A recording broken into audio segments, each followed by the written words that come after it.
And welcome back to the Constitutionals Podcast. I'm your host, Chad White. I turned the audio down. This is the podcast for the website, cpluscomedy.com, like I just said. It's a website. Go there. Episode 301. Did I mess up my intro there? I don't know. We'll see. Who cares? Doesn't matter. All right, what's going on? Episode 301, Constitutionals Podcast. I go there. I do things on. I run. I'm like a robot. I just run through things most of the time. What's been going on? Nothing much has been happening. This week is the Open for golf. The golf. I do it for the golf, baby. And I've been watching that. Thank goodness. Why did I pause? Thank goodness YouTube TV has a quad view or a split view. If you don't know, YouTube TV, as expensive as it is, has some niceties that I wish would spread beyond sports. But if there's multiple sporting events on, then you unlock a thing called split view, which you can, you go to your menu on YouTube TV and you click. Oh, there's golf and hockey on. And they offer up a split view for that. But oftentimes you do not get to choose the split view. I'll say that. For the Open, they have, and I have not seen this before, but they've been doing. You can watch the split view of one stream or two stream or three streams or four streams. So, which is nice. So that's what I've been doing for the past couple of days. Just a couple hours of doing that. When I was on the bike yesterday, on the indoor bike, obviously, I was watching golf instead of watching the news in the morning. Because quite frankly, I'm sick of the news right now. I just did Late Night Lately, and I was talking about how Late Night Lately is the late night show. Subscribe to that wherever you get your podcasts. Watch videos on youtube.com/cpluscomedy. But I was talking about how I don't like it when late night hosts upend all of the comedy and they do a serious talk about, if there was a hurricane or an assassination attempt or like a mass shooting, they go, we condemn these acts and this and that. And I just think, I'm not saying that late night has no place for that, because I do think there's room for serious talks. I love it, as I mentioned before on this Late Night Lately, that I do think that there's room. I love that. I think there's room for that, but I don't think it should be. I don't think like comedy should come to a halt, or when you expect comedy, or when the audience is finished clapping, and then Seth Meyers goes, we condemn these acts that we should be able to bring together. Like I don't know. I just feel like it's not a fit. Anyway, that's it. Go listen to that episode if you want to hear me talk about that for 12 minutes. Then I talked about the Emmys, which we'll be talking about soon. What else has been going on? I've been watching golf. I have not seen any movies. Have I? No. I finished The Bear. So I was holding off on The Bear for reasons. Season 3. And then I said, okay, time to rip the Band-Aid off. Just time to watch The Bear, Season 3. And I don't do this, as listeners of this show may know. The douchers, like you're probably saying. All dozen of you. Including me when I have to check if it's uploaded properly. I don't like watching more than 2 or 3, but mostly 2 episodes of a show in a day. With the exception of The Simpsons. I could put on The Simpsons and just leave it on all day long. Seasons 1 through 35, I could do it all day long. I'm not kidding. I love The Simpsons. I think it's so great. Again, I don't know if I've mentioned this, but if I had like a coffee shop or a place, if I owned a store that would have like a TV on all day, I would just play The Simpsons. It's not offensive. It's something everybody can enjoy. One time I walked into the coffee shop down the street from me, and they had The Simpsons on. I was like, this is rad. I hate sitting in there, though, because every time I leave, I smell like coffee. And it's like such a confined space when they cook food. It gets on your clothes. They also serve alcohol, which I've never had. Anyway, so, yeah, I just watched The Bear. It was fantastic.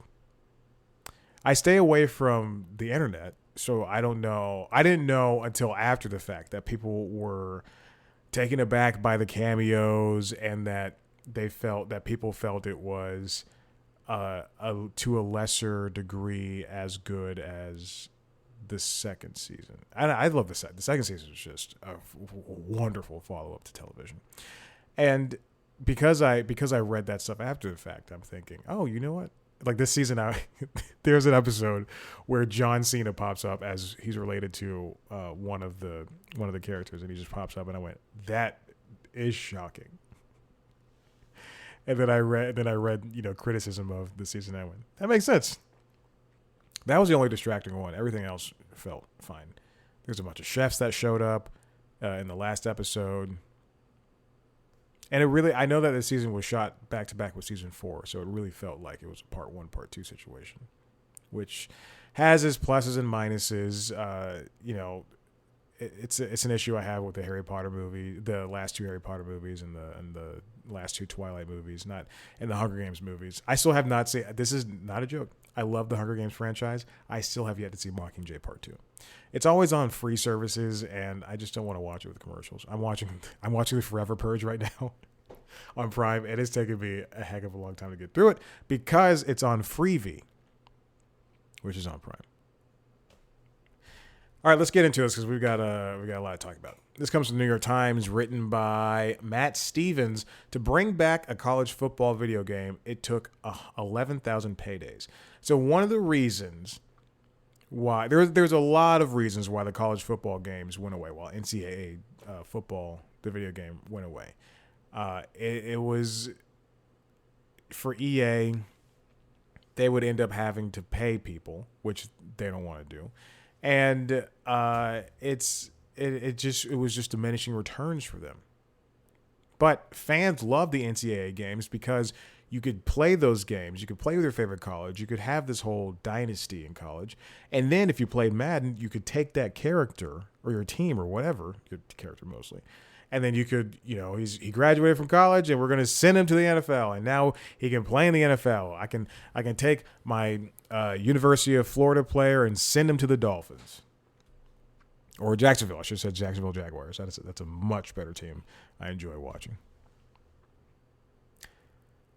A primary reason many fans buy a new version of the same sports game every year is to play with updated team rosters, ones filled with off-season acquisitions and unbridled optimism. But to comply with amateurism rules, college sports titles like the popular NCAA football franchise long had to fill those rosters with thinly veiled stand-ins. Because if you take somebody's likeness, they're going to have to pay. That's why Charles Barkley isn't in the NBA games, because he doesn't want to be a part of that situation. But LeBron James, Steph Curry, they get paid. Serena Williams, if there's a new top spin, I think they just came out, she gets paid. Simone Biles, if there was a gymnastics game. In the Sonic and Mario and Sonic at the Olympic Games, which I hope there's another one this year. There's not. When those games were popular, when they were coming out on the Wii and the Wii U, and I think on the Switch, I don't know, they had gymnastics in there because it was Olympic sports. But the landscape has undergone seismic shifts, and players can now be paid for the use of their name, image, and likeness, and which I think that was a huge reason why I did not like college sports. That, and also I just don't like white people yelling at brown kids who do not get paid for what they do for them. That was like a big step back. One time I went to a bachelor party, and it was in Athens, Georgia, and the guy who was getting married went to Georgia Tech, and so he and some of his frat brothers and me were all part of the bachelor party, and we went down to Athens, and on top of going to a strip club that night. The only one I've been to, and I never will go again. But on top of that, we also went to the Tech UGA game, which is a big thing that white people enjoy every single year. They love to get drunk. But we went to that game, and Tech won. We all had a good time. But like the UGA fans, when they realized that they were going to lose in the fourth quarter, they started leaving, and there was like crying. And I remember very specifically turning and looking at a guy who was, I don't know, 30 feet away from me, and he was bent over, just bawling his eyes out. Now, something could have happened, but he was with a bunch of his guy friends. And I remember just watching him bawling. I'm just thinking, my man, it's college football. You're not friends with those people. And also, those guys, they're going to forget about this in 6 hours. Anyway, that's just not my bag. I've cried over small things before. I don't do that in public. And mostly I just get mad. And I threaten my pets. I go, how dare you? I throttle you. I'm kidding. The practice came under fire as they push to pay college athletes. I'm reading the wrong section. I am so sorry. See, this is why I'm unprofessional. I was going to say unprofessional. All right, so building the rosters for every Division I team from scratch was a technical challenge for EA Sports. Lay down. And they spent more than $6 million to secure athlete participation. Each player who opted in and was ultimately included, whether Heisman Trophy favorite or third-string guard, is receiving $600 and a deluxe edition of the game, which is valued at $100. I think paying, I think paying people like a baseline is a good idea. That's all college athletes should get paid. I think they should all get, on top of the scholarship, they should all get money. And it doesn't matter because there are producers out there who make 12 times as much as me. You know, as long as I'm a part of the show or the movie or whatever, then I'm getting paid. But I shouldn't be mad that Judd Apatow is making more money than me because he's earned his right to be that way. Turn there. At least 100 college athletes, including the 3 on the cover, I don't care about those people, were offered additional money to promote the game on social media. That's great. That's how things should work. If you are the college quarterback of UGA, if you're the number 1 quarterback, if you're the running back for the Sooners, Oklahoma Sooners, and people know who you are and you have a following, you have 22,000 followers, yes, that's how you should get paid. In the end, more than 1,400 athletes gave their consent to be included, though the game will feature fewer, roughly 85 players from all 134 teams. They signed up via an app and will be paid out directly into their bank accounts this summer. That's great. I love it. I think that's a very smart thing. And we should continue to pay these people. And also realize that they are between the ages of 18 and 22 and not to take this so seriously. Because only 1% of them will go to the majors and for baseball, for football, for soccer, hockey, whatever, tennis, golf. Not a lot of them will make it. So let them enjoy these years that they're doing this and don't put such an emphasis on it. And don't be racist. All right, this comes from Deadline, written by Armando Tinoco. I've never run across this person before. Good Morning Football cast with new faces and premiere date set for LA relaunch on NFL Network.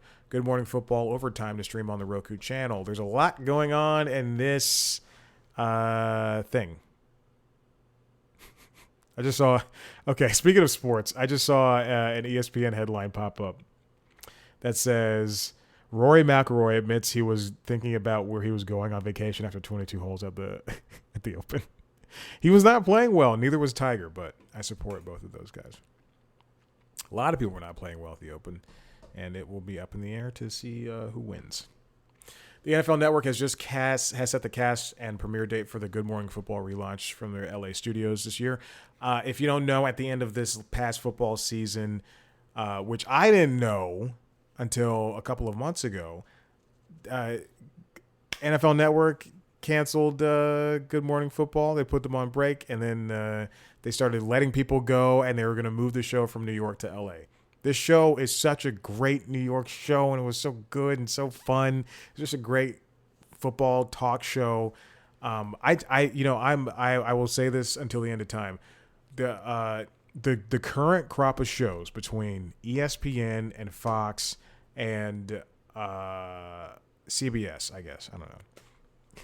The current crop of shows where they have to be a catch-all for all sports. So the get-ups, the first takes, all that junk, I don't think is very good when it comes to talking about sports, because they have to have hot takes, and they have to fit everything into a 7 to 12 minute segment, and they're screaming.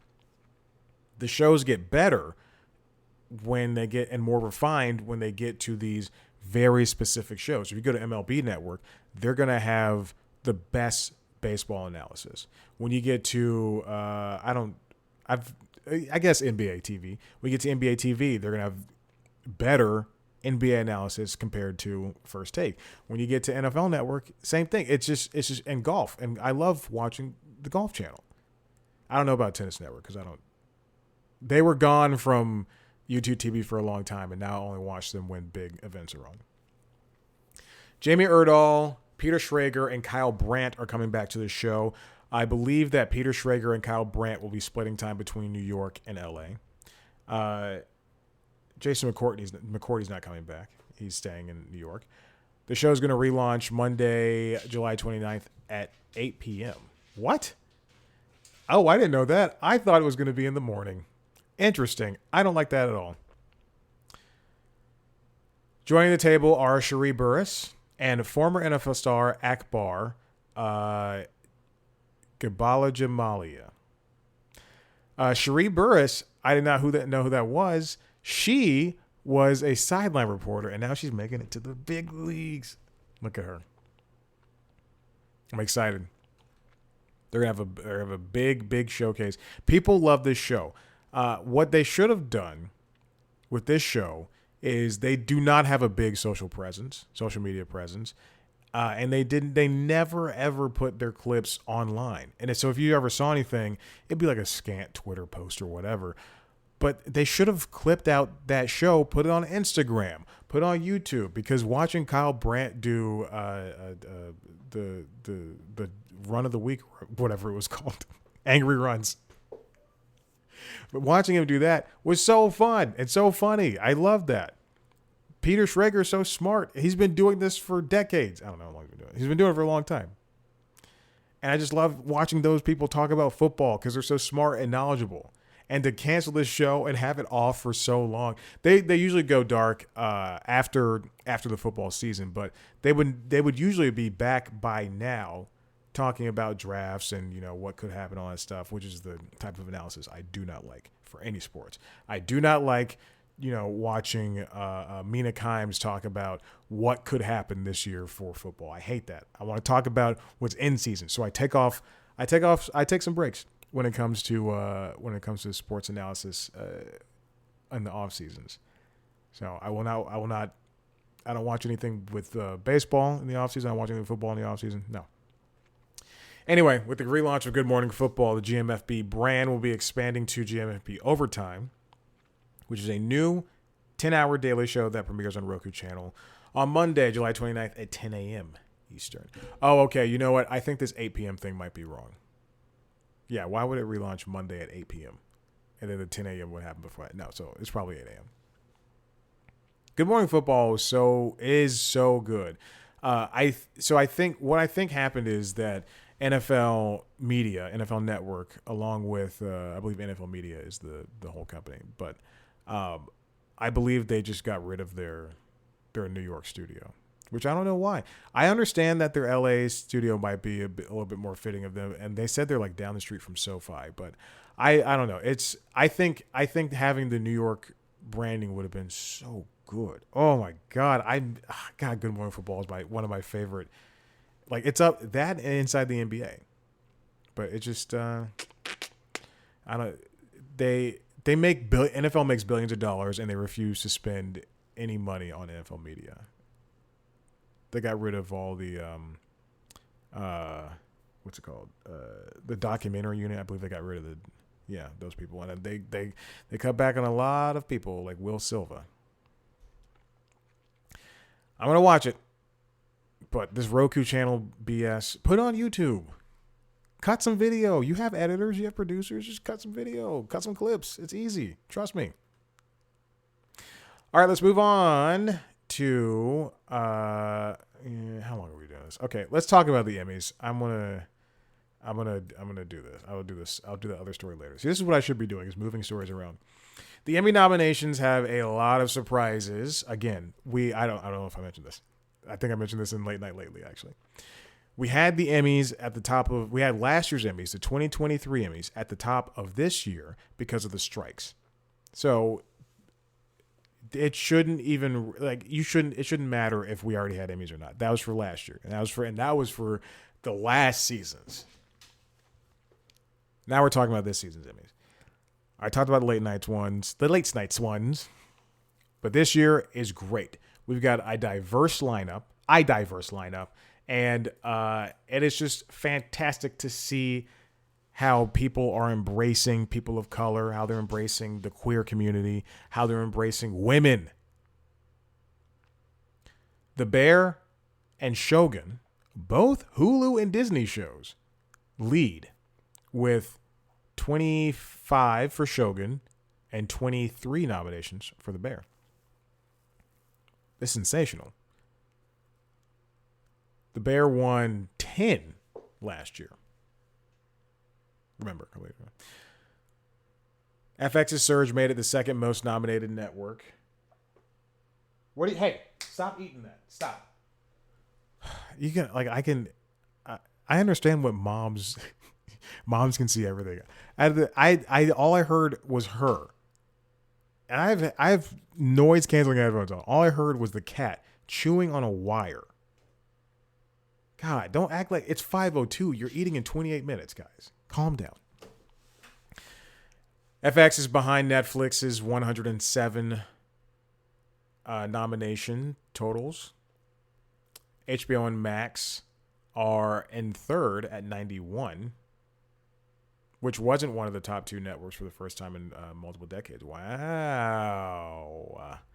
This is a bit of a bye year for HBO, apparently, as a number of its top contenders either ended their runs or didn't air last season due to production delays, which is true. John Landgraf is proud of the shows, along with Shogun and The Bear, Reservation Dogs, in its final season, the show starring indigenous people.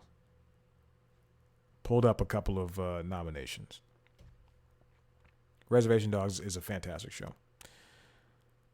Only Murders in the Building landed Selena Gomez her acting nomination. And also this comes from Deadline, written by Rosie Cordero. Selena Gomez becomes the most nominated Latina producer, which is big news.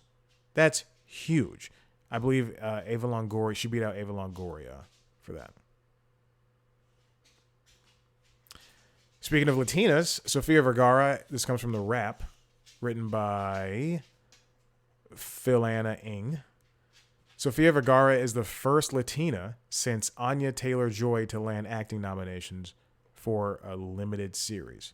Second. It's ridiculous. Anya Taylor-Joy was nominated for The Chess Show, which the name I'm forgetting right now. And this is the first time Sofia has been nominated since 2013. I forgot about Griselda, it's that limited series about the cocaine, the Colombian drug lord Griselda Blanco, also known as the cocaine godmother, and the makeup in that show was crazy. She looked crazy. Oh man, which is why I forgot about it because I just like okay. Had the show somehow squeezed into this year's ultra competitive limited series or anthology category, Vergara would have been the first Latina EP nominated since Celia D. Costas, who won for Angels in America in 2004. Man, that's great. Since I did mention Reservation Dogs, Lily Gladstone and Callie Reese make Emmy's history as first Indigenous women nominated for acting. This comes from Variety, written by Clayton Davis. They were nominated for, Lily was nominated for True Detective. Oh, excuse me, Under the Bridge. Excuse me. And then Kelly was nominated for True Detective. Am I correct in that? True Detective Night Country. That's season 4. Let me see. I'm going to type in Kelly. Nope. Yeah, Kelly Reese. Yeah, I was correct. I don't know if I'm saying her name right. It might be Reyes. And then DeFaro Woon Ai Tai and Taika Waititi also made history as the first lead acting and double nominee for producing. DeFaro is the young man from Reservation Dogs, which was a surprise. That acting nomination was a huge surprise for me. And Taika Waititi, he's good. Great. Whatever. Night Country is also nominated for 19. I'm not going to go through the entire list of things. But HBO's True Detective Night Country, which was nominated for 19 nominations, which I think is very funny because I know people were mad that it starred women. I know people were very mad about that. Saturday Night Live has 17 nominations. I talk about that in Late Night Lately, so go listen to that. And Apple TV Plus has 72 nominations, with shows like The Morning Show, which has 16, Palm Royale, which has 11, and limited series entry Lessons in Chemistry, which has 10. Brie Larson is also nominated, I believe. Netflix's haul included The Crown, which has 18, Ripley, starring Andrew Scott. I don't know his name. The handsome gay guy. I love that guy. He's very, very handsome. Andrew Scott, is that his name? Yeah, Andrew Scott. He's an artist actor. I'd love to see him act with some people of color, though. And Baby Reindeer, which also has, oh, God, what is her name? Shoot. What is her name? I don't want to do this without spoiling it, so for myself, because I still have not seen it. Baby Reindeer. They have the first trans Latina nomination with Nava Mao, who is Mexican. And she's nominated for her performance in Baby Reindeer as the main character's girlfriend, I believe. Richard Gadd as that guy's girlfriend. Yeah, she's nominated this year, which is fantastic. That's amazing. Oh my gosh, what a good year for the Emmys. And also Fallout. Fallout was great on Prime Video, and it's nominated. And so is Mr. and Mrs. Smith. That's amazing. It's just a good year all around between television and streaming. I will say streaming is really coming for the heels of television. And you can say, oh, it's already eclipsed it. But there's, as we see with shows like Abbott Elementary and Saturday Night Live and Hacks, as we see with shows like that, there's still a lot of good things that can come from television. And even so, this past week, Warner Brothers is talking about how they took off a bunch of shows from having the Max banner and just made them HBO shows. Like the Dune Prophecy, I believe the Dune TV show is going to be an HBO show, and I believe the Penguin might be. I don't know. But the reason they're doing that is because the HBO banner is still a much bigger one than that of Max. People aren't, the name recognition is not coming along, which means they should not have named Max. They should have named it, just kept it HBO Max. Yes, HBO Max is saying, with a name like that, you're just saying, oh, it's HBO Plus stuff. But no one knows what Max is. People know it's Disney Plus. Oh, it's Disney Plus. I'm going to have Disney shows and Disney movies plus a lot of everything else. It doesn't make sense for Max to exist. HBO is the name. HBO says they produce Sesame Street. HBO says Sesame Street. And that Crash Test show? It says movies. It says quality TV shows. Even when the shows aren't good. Even when a show like Lucky exists. Is that what that show is called? Lucky. HBO. Yeah, Luck. That's what it's called. Luck. Even when that show killed like 3 horses on set. Dennis Farina's in that show. My God, I have to watch that.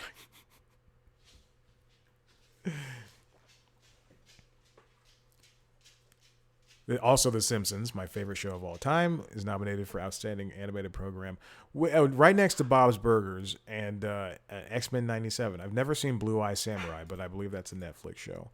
And Scavenger's Reign, which is an HBO show. But I'm sure they're both great, and I will check them out before before it airs. There's just a lot of great nominations this year. All right. Listen, if you like what you heard here, head to the website, cpluscomedy.com, where there's me talking to famous people. There's some things that are happening. Hopefully, we'll see.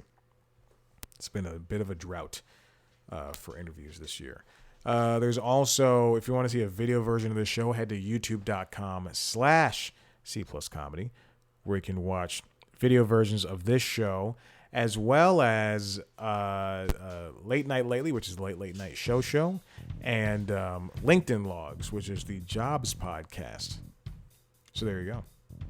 I need to start pressing this earlier because I know there's at least 20 seconds before, or 30 seconds before it gets to the part where I can actually start wrapping things up. If you want to follow us on social media, and I implore you to do so,